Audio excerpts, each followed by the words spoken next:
You know that our technology industry in India is quite a happening industry, and many of you may be aspiring to do something or the other in that broad space that we call ICT, IT or telecom.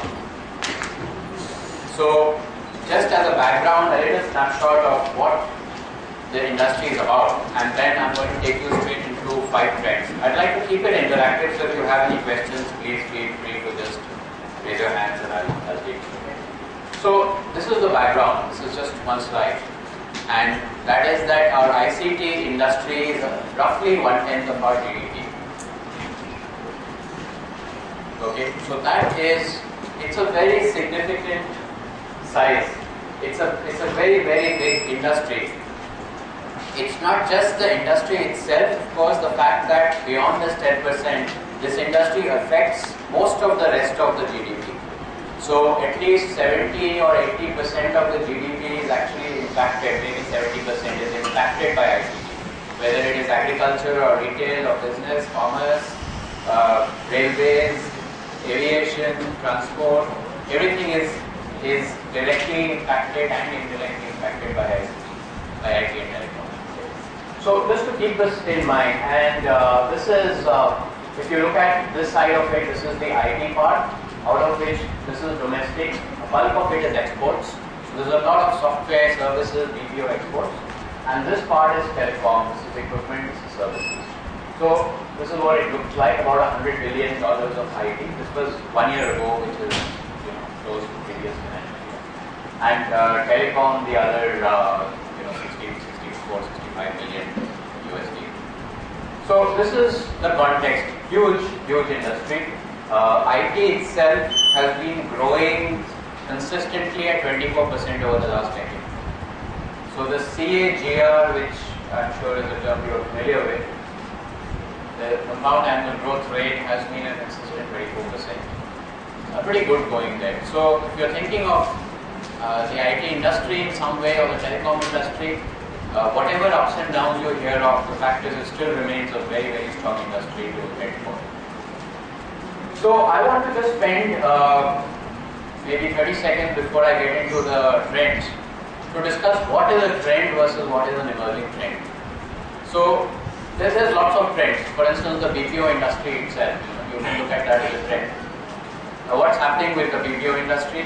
One part of it is answering phone calls or generating phone calls. So this whole voice part of the business process outsourcing.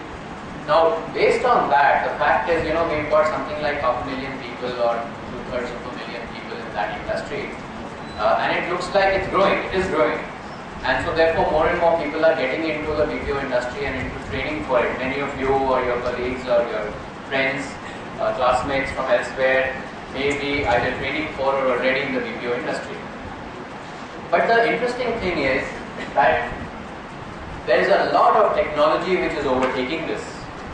And out of the total, what we call call minutes, that means every minute of phone calls which are handled by the BPO industry worldwide, 40% of that is already automated.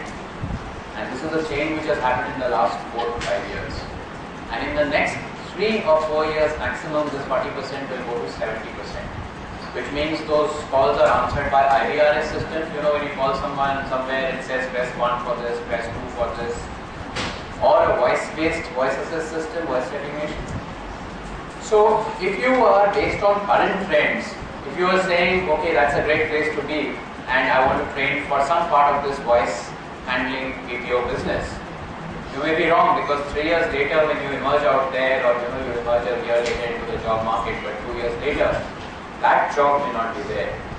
So there is a very distinct difference between trends as you see them today and trying to predict what is going to be there around even in the job market 5 years later. And that's a very critical. There are lots of examples. By the way, software is also such an example. If you're looking at software coding, more and more of that is getting automated. The coding part of it is getting automated. A lot of the outlining, testing, there is a lot of human involvement there, but now increasingly testing is getting automated. So the need for human coders, the low-level stuff, is either going to go down or going to go in a somewhat different direction. so that humans are left to do more creative things. But the point is, if you look at today's trends and say that, okay, this is a great place to be because my friend got a job or my senior got a job in this and this is where I want to be. 5 years later, you may be wrong. So you have to look at emerging trends, and I think that's a very good base for this seminar and this event that you are having here.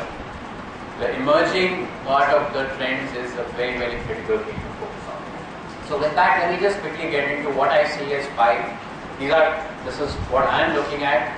Obviously, when you put together, there are lots and lots of trends out there, lots of technology things.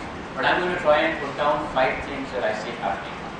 And you're free to question, add more, subtract, whatever. So the first clearly is mobility. Mobility is something that is affecting everything. It's affecting the country positively by and large. We have a huge number of mobile phones. There are some 900 million SIMs, which translates to, if you eliminate inactive SIMs and then you eliminate the fact that many of you have more than how many of you have more than one SIM or more than one phone connection? Okay, they're almost the entire hall or 2/3 of the hall. So now if you eliminate that, it's actually maybe less than this number, but we've taken a conservative figure of 1.15 to 1, so about 600 million subscribers. The software industry is changing. The software industry used to be largely about 60% at one point was what we call BFSI, which is financial services basically, banking, financial services, insurance. Now a lot of that has moved to telecom related software, telecom stacks, telecom software, all kinds of things for the billing, integrated billing solution systems, OSS, BSS as they call. That whole area has become significant, and of course there are other areas emerging like medical related support services and so on. The second part of this is this whole space of machine to machine. So out of these 900 million SIMs, I said 600 million subscribers there, but there are quite a few other users of the SIMs who are not humans, they are machines. So for instance, an elevator somewhere, an escalator, or some other machines which requires some kind of maintenance if it stops. All they need to do today is to put a module inside with a SIM card, and when it stops, an alert is sent. Similarly, electronic meter reading, EMR applications. You don't have to send a physical person down to read a meter, it's very inefficient. You can put in a little GPRS module or a 3G module and put in a SIM card there, and once a week or even once a day, a single SMS is sent with the meter reading. Okay, that's all there today. But what's going to happen is this whole machine-to-machine interface, this is going to be huge, and at some point when we have come to, let's say, 70-80% of the population having mobile phones already, there will be a slowdown in that, but there will be an explosive growth in the machine-to-machine part of it. So that's the second thing. If you are looking at a technology or a business space, ideas, entrepreneurship, whatever, this is a great place to look at. The entire machine-to-machine or the use of mobility for machine communications and machine reports. Vehicles, vehicle tracking, issues with vehicles, problems with vehicles. For example, a vehicle with a lot of companies internationally, General Motors and so on, have these services. There's a module in the car. If there's a problem coming up in the car, an alert is sent to the GM network.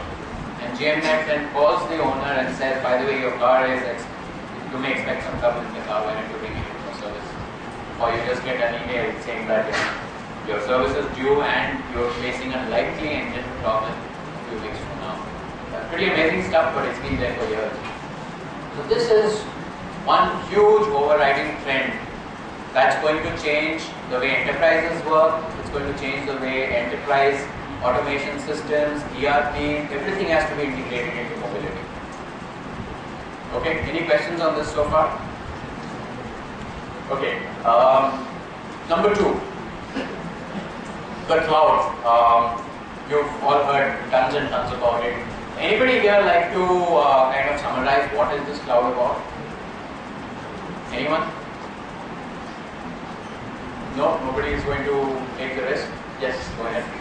It is the feature in which you use the facility as the paid computing. Okay, so paid Alright, so pay-per-use is one great way to put it. Essentially, it's where you have all your services in a remote location or a remote service entity, which is very abstracted, which, that's why it's called the cloud, because you don't care where it is, it's somewhere in the cloud. And one very simple example is really the phone itself, and that is not new, by the way, that's over 100 years old. The fact is, when you pick up a phone, even the old type of phone, not the mobile phone, I don't know if most of you have seen the old, simple phone which you pick up, which is not a mobile phone. But when you pick up, you get a dial tone. You don't care where the dial tone is coming from. The entire service is not there in your house or in the phone. It's somewhere there in the cloud. Today, with your mobile, you have an enormous number of services. That's all sitting in the telecom cloud. Most of those things are not in your, now if you have a calculator or something, that's in the phone. But most other things, in fact, if you don't have a calculator, you probably have access to Google, and you can, do 25 into 7 and square root of 5, whatever you want to do. That's coming from the cloud, right? Similarly, you all, I'm sure every one of you has either a Gmail or a Hotmail account, or use Google search in any case. So that's the second very simple example of a service in the cloud. You type in something in Google, you instantly get search results, and you get it typically in 0.1 second to 0.09 second or whatever. You type in things like, if you type in 9W365, just that expression, you will instantly get a report for that particular Jet Airways flight, where it's coming from, where it's going, what's the flight schedule, what's the flight delay. So the system knows, the cloud has that information. It's obviously not coming from the computer. So, second example. Software as a service. So all these are examples of software as a service, but if you subscribe to a Google service called Google Apps for Small Business, it's a set of services around email and various other online services, etc. Any of you use online storage, Dropbox or any of these things? Anybody? Okay, so we've got some people using Dropbox.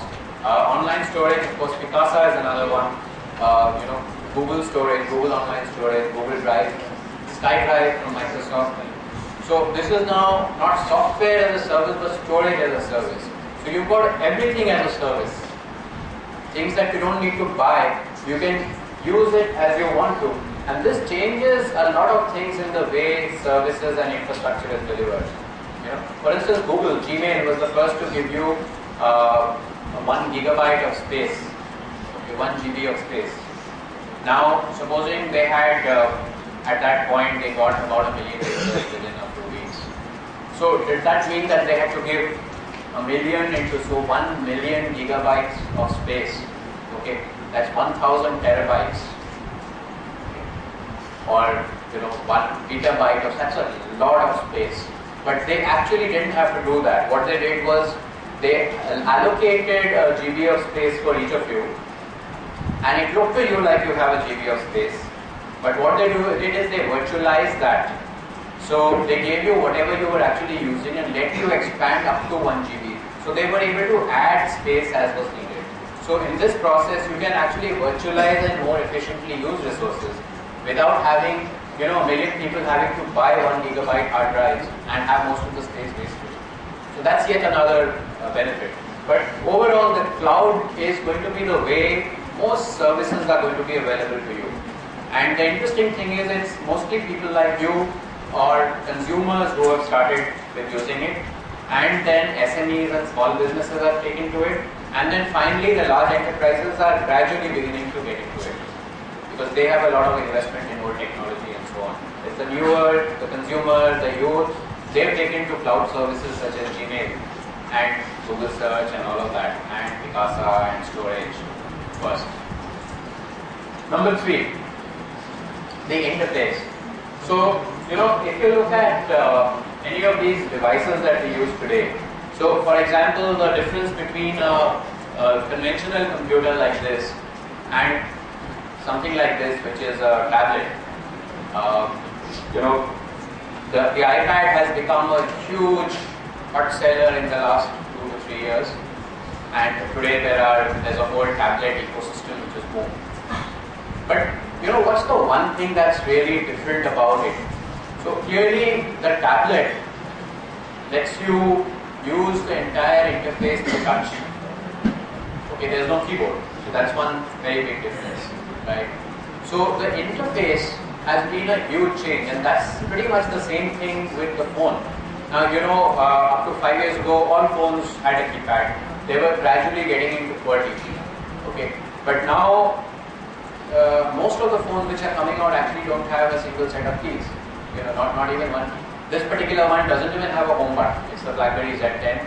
So unlike the iPhone, which has one home button, this says no buttons at all, nothing on the front interface. So touch has made. How many of you have a touch phone? Okay, so about half the hall, or just under half the hall. So this is the kind of difference that the interface is going through. But going forward, what we're going to see is that, you know, we move from text to graphics, we move to touch. We are heading into a whole era of touch-free, including augmented reality. Now, touch-free is something which, one part of it is it recognizes you and recognizes your gestures. Maybe for identity, the computer can look at your face and do a face scan. And you know, I mean, things like fingerprint scan is very old. My 10-year-old laptop has a fingerprint scan. Okay. My current laptop has a face recognition scan. So it recognizes my face and does an ID check, so I don't have to put in the password. That itself is about a year old. Okay. Then gestures. Maybe some of you might have, or you've seen the TVs in the market, Samsung, LG and others, where you can gesture at the TV. You can play Angry Birds and, you know, move your hand and, you know, pull the thing back and, you know, the birds fly like that and so on. No touch. So it recognizes you. Yesterday the Samsung S4 was launched. Again, a fair bit of augmented reality used. For instance, if you're reading something and you're looking up and down with your eyes and you look down to the page scrolls up. So it's actually looking at your eyes. So based on your eyes, you're scrolling it and you're looking up. Now this is not very new technology in the military side. F-16 cockpits and all actually use eye tracking, so that you can actually do weapons tracking through the eye. And that's about 10 to 12 years old, that technology. But in a consumer mobile phone, it's relatively new. So the first major commercial phone launch was yesterday, the Samsung Galaxy S4. But going forward, this is the way we are going to see a lot of touch-free augmented reality. And today you're seeing more and more of advertising using augmented reality. You go into a mall and, you know, you see maybe some kind of an installation and you stand in front of it and you move, and there is maybe a figure of Hanuman or something who moves and waves at you, or you can actually become that figure and wave and it waves. So you interact with it, you play games. Then, you know, you see products on a virtual shelf and you're physically standing there and you interact with that.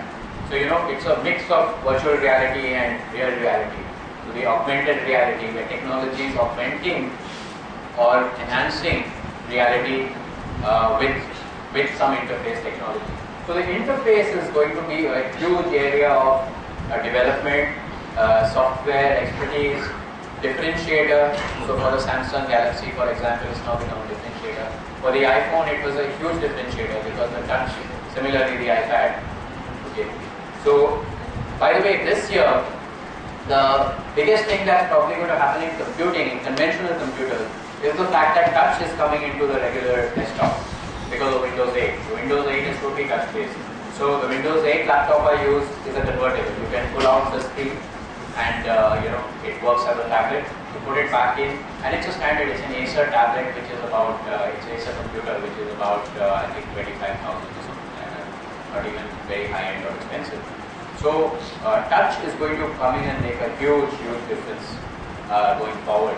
And in the next decade, we expect to see, first of all consumer computers moving to touch, and second, the SME, and third, always the enterprise is the slowest. So the enterprise maybe another 2-3 years down the line, they're going to start taking up touch-based computers. So that's the decade forward. Big data. Okay, so here's another one which I'm sure every one of you have been hearing about. Okay, so again, anybody like to have a go at what is big data? How many of you have heard of big data? Okay, a few of you are tentatively putting up your hands. I'm sure more of you have at least heard about it. So let's take a quick look at this map. This map is from today at 7 a.m. just before I left home for this place. Okay, it's showing the current incidence of flu in the world as of 7 a.m. today. Okay. Now, how do you get this? Obviously, there is no big list of places where people are logging in and saying I have flu. So this is Google Flu Trends. And what Google has realized is when people are searching for flu or things related to flu or virus, antiviral medication, things like that, they're doing it not out of fun, but because they have the flu or somebody has the flu there. So they did this tracking over many years and they found that when they tracked the number of people who were searching for a term and the actual history of flu outbreak, there was a 0.98 correlation. That's almost a 100% correlation. So this, using that analysis and technology, they've been able to find that similarly if people are doing a lot of searches for AIDS from a particular location, it signifies that there is an AIDS outbreak. Now it's not that simple an algorithm. It does a lot of gymnastics in there to make sure that it is accurate and correct. But now they've got to the stage where they're fairly accurately predicting flu outbreaks months before the governments of those countries begin to get into the picture. So this, for instance, shows that right now in the what used to be Russia, is a very high flu outbreak happening right now for whatever reason. That's major. Okay, this part of it, maybe the analysis has been less or whatever, or they're not focusing a lot on. When you zoom into these, you might get some differentiated. The US, again, if you zoom in, you find a lot of differentiated analysis, different states showing different status of flu. So this is an example of big data.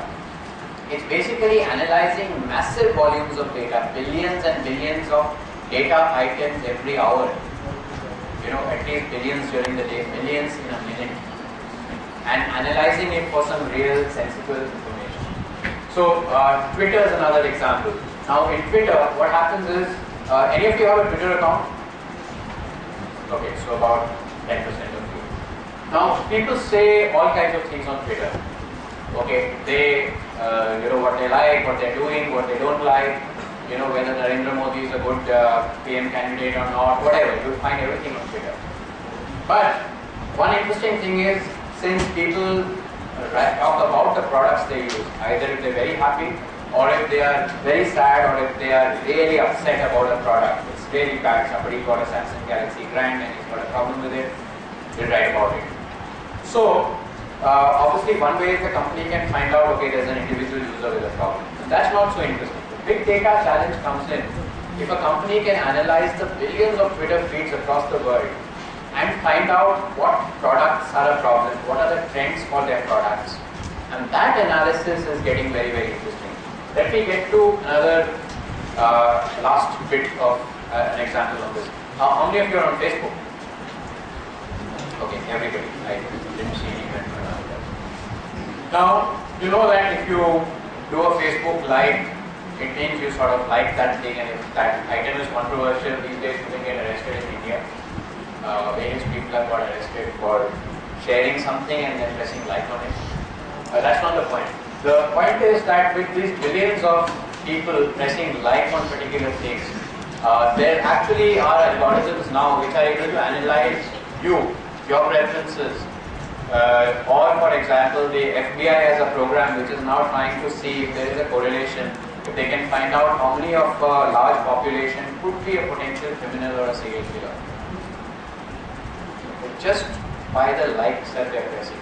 Now obviously if it's not a simple, it's not a simple one-step process, right? If somebody writes a story saying serial killers tracked and some of you press like on it, that doesn't mean you're a serial killer. But what it does mean is if they find that there's a very strong correlation between, if they know existing serial killers and they found or they find out what all they have liked and what all they've pressed, they can gradually build up a profile.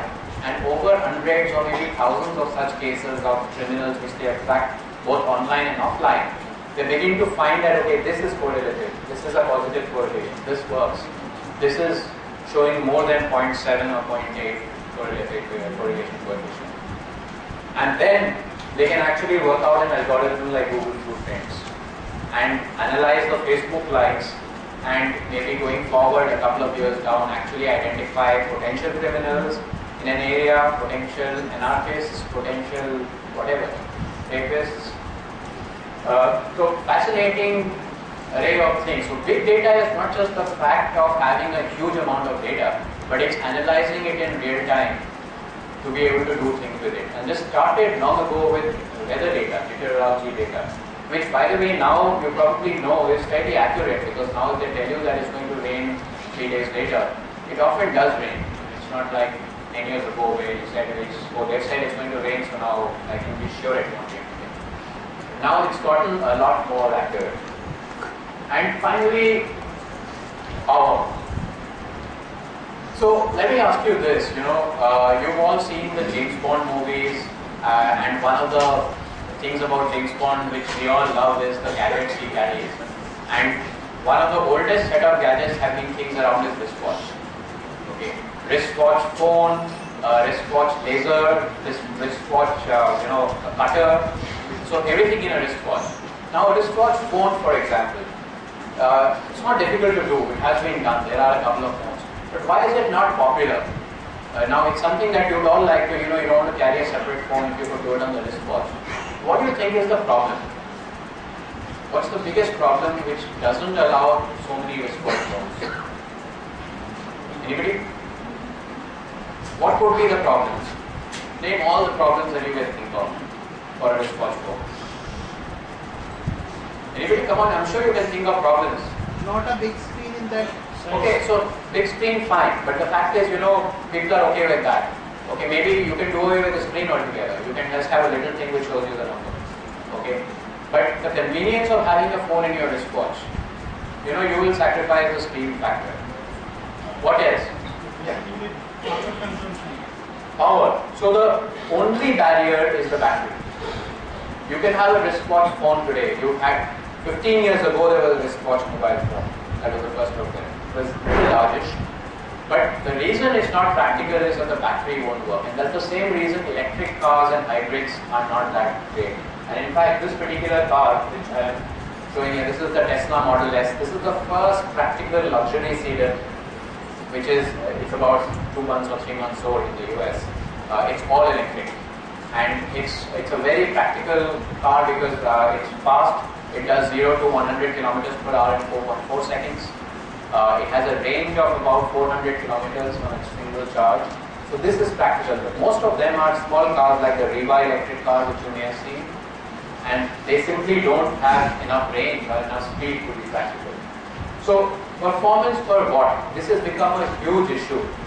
And you know that the problem with all these smartphones is that they don't last, the battery doesn't last on the charge. If you really start using Facebook and all of that, you'll run out of battery in less than, sometimes half a day. Okay. So performance per watt is getting more and more critical. Same with computers and large servers. You have lots and lots of servers, but the challenge to making them bigger and more dense in terms of computing is the power consumption. Because the more the power consumption, A, you need the power, B, you need to cool them. 3, for portable devices. In fact, I said one of the main things that the iPad required was the touch screen. Actually, there were 2. The second big thing was the battery. If they were not able to fit a battery this powerful in this slimmer size, this wouldn't have been a practical device. But because it lasts 8 to 10 hours on a single charge, it's actually practical. If it had lasted 2 hours on a charge, like the first Akash tablet did, it wouldn't be practical at all. So power, performance per watt is a huge factor which is in the way of, and a lot of the technology development which is going to happen around in the coming decade is going to be around power. Because the last frontier is really the battery.